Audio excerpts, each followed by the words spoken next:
Okay, now I'm going to be talking about the different types of reasons as to why somebody might contact you as a dog trainer. There really is a few number of reasons why people will contact a dog trainer.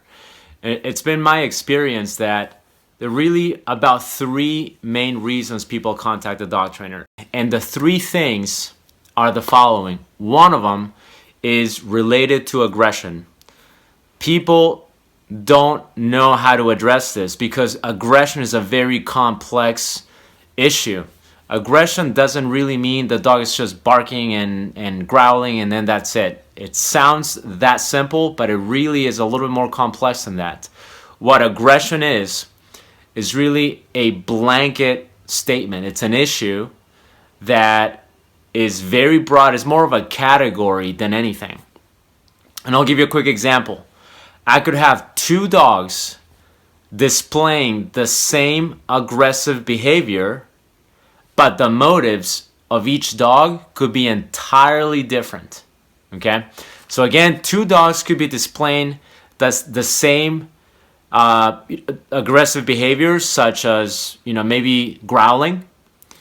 And these two dogs might have two entirely different motives. And not only that, but just to make this a little bit more complex, the motives might be entirely opposite, polar opposite of one another. So I'll give you one quick example.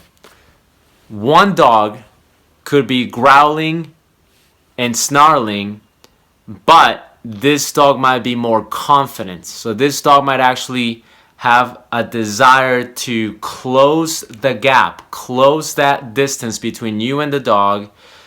In confidence, this dog is not afraid of you. This dog is actually on its way to put a hurting on you, which there are dogs like that. Okay, so this dog has no fear, has a lot of confidence, and it's on its way to deliver an injury right to you. Okay, this could be a number of reasons too. This could be resource guarding. It could be some sort of dominance-related aggression. It could be territorial aggression. A number of these that imply the dog is not afraid of you, but rather the dog is actually almost offended that you are engaging in a particular behavior that it does not appreciate, and now it's telling you, dude, I'm going to make you pay for this. Okay? The other type of dog in this hypothetical scenario could be growling, but the difference would be that this particular dog maybe wants to do the opposite. This dog does not want to engage.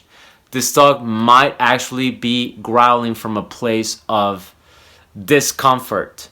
It might be that the dog is actually trying to put as much distance between you and that dog as possible. So this particular dog in this example actually wants to get as far away from you as possible. If anything, it's trying to push you as far away from it as possible in regards to how they feel. So they might actually be feeling extremely uncomfortable by your presence. They do not want to engage. And so they find that the best way to cope with this is to try to push you away as best as possible. This is more of a fear-related type of aggression. Okay, so now you have two dogs that have very similar displays, and in some instances a little bit identical, depending on who's looking at this too. Experience really comes into play with this. I could look at a dog that has a specific type of aggression and another dog that has a different type of aggression just by looking at their displays and looking at subtle things. Even though they both could be growling, through my experience, sometimes I can tell, okay, this is clearly fear-related, or this is clearly not fear-related. So that comes with experience. But as of this moment, for you, depending on where you are in your career, you might be brand new, you might be somewhere, in the middle where you have a few years under your belt, or you might have done this for a very long time. And even if you've done it for a very long time, I've found that complacency does not discriminate. Complacency is when you get too comfortable doing the same thing and your subconscious takes over, you go on autopilot, and then you put a little bit of not enough thought into this whole process. So anyway, this is what happens with aggression. You can't just say the dog has aggression and go, okay, we're just going to fix it this way because this is the way it works. Ideally, under ideal circumstances, you want to try your best to find out what type of aggression it is. Now, there are some things you can do about it. The purpose of this video is not so much to make you an expert in that. That would be a long video. That would be a video series on its own. That would be a whole lecture after lecture and an experience that would have to be hands-on. So this video is to give you an idea of what we're talking about here. So aggression can be much more complex than just, well, the dog is growling, let's fix it. Okay, I want to find out the best way that I can, as much as I can, to try to identify what type of aggression I'm dealing with. Now, I just gave you 2 examples. There are different examples of aggression. There are different motives. There's pain aggression, there's correction aggression, there's territorial aggression, there is frustration aggression, there is predatory motivated aggression, which people will argue that, predatory, predation, and aggression are not compatible, and I subscribe to that. But in dog trainer lingo, it would be more of a predatory type of aggression. But anyway, getting away from that, there is maternal aggression. There is even resource guarding that can fall in that category. There is a number of reasons as to why a dog could be aggressive. It's not just one. Now, even all of these types of aggression, they do fall in one of these 2 categories. Either the dog feels very confident or the dog lacks some sort of confidence. But in general, aggression is that complex. Obviously, I am suggesting that you find out as much as you can and observe as much as you can about the aggression, because let me go back to my example, my 2 dogs. One dog is very confident. He's going to deliver an injury right to you. He does not care that you're there. He's actually trying to close that distance between you and him. Right? This dog is coming your way and is not afraid of you. The other dog is entirely opposite. He could still be given very similar displays as the first dog, but this dog is actually potentially trying to create as much distance as possible between you and him, because this dog is more afraid. Now, you have very similar displays to polar opposite motives. This is what you have to be careful, because if you decided I'm going to treat them both the same exact way, that's where you can run into issues. This is where one dog will get better, the other is not going to get better. The other potentially could be getting a little bit worse. This is why you have to really do your research. You have to do your continued education. You have to expose yourself to these types of behaviors in a very controlled manner as best as you can.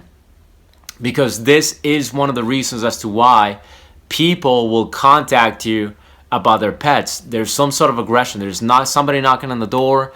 They're walking the dog and they can't walk the dog anymore because the dog lunges at people, lunges at other animals.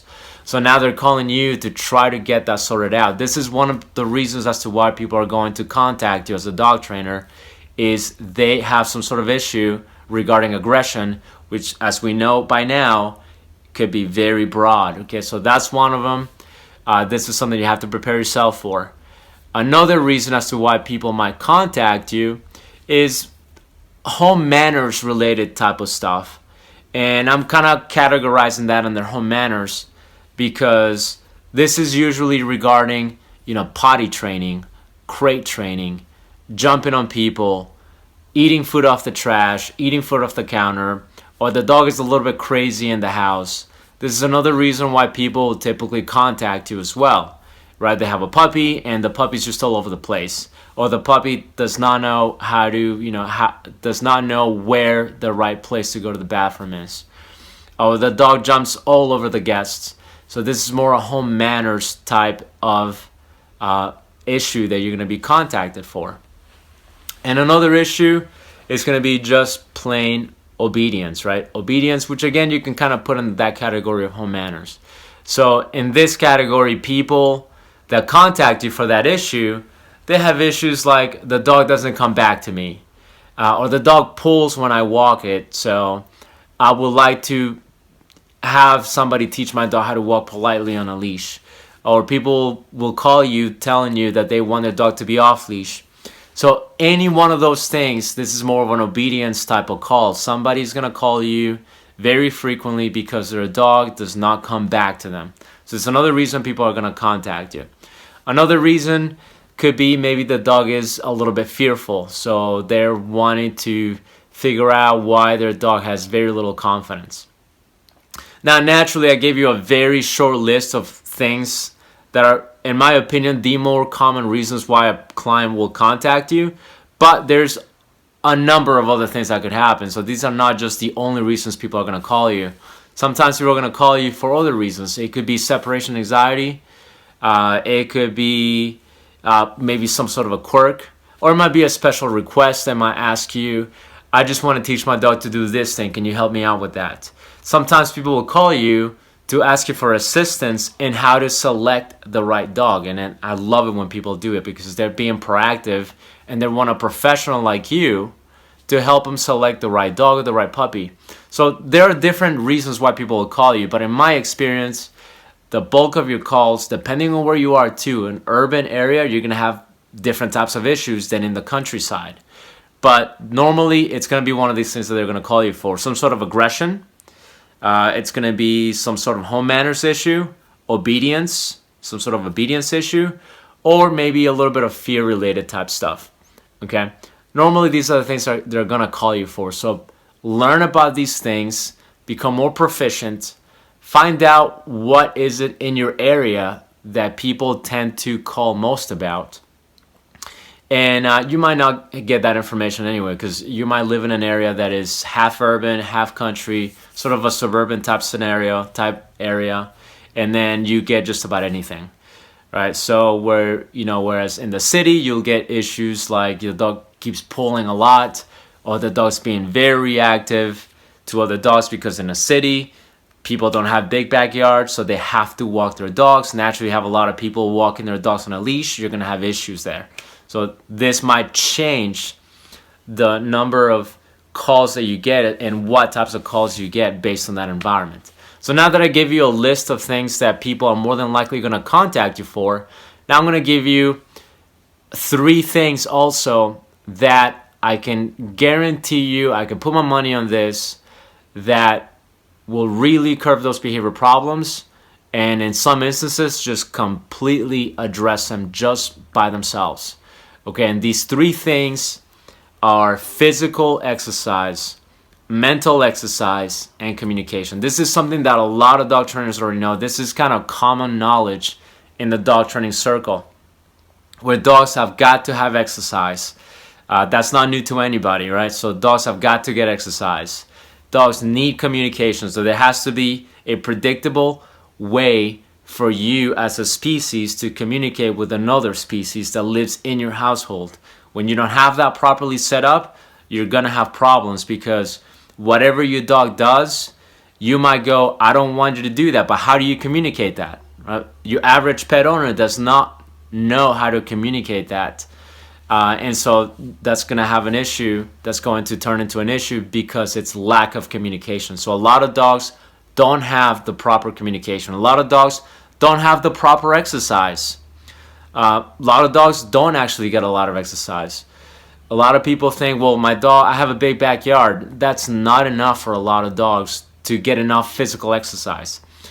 So people will walk their dogs, and that's great. Walking your dog is definitely a great way to provide them with exercise, but it's not always the best. It's not always enough for some of these dogs. But there's also a third thing that a lot of people don't provide their dogs, and that is mental exercise.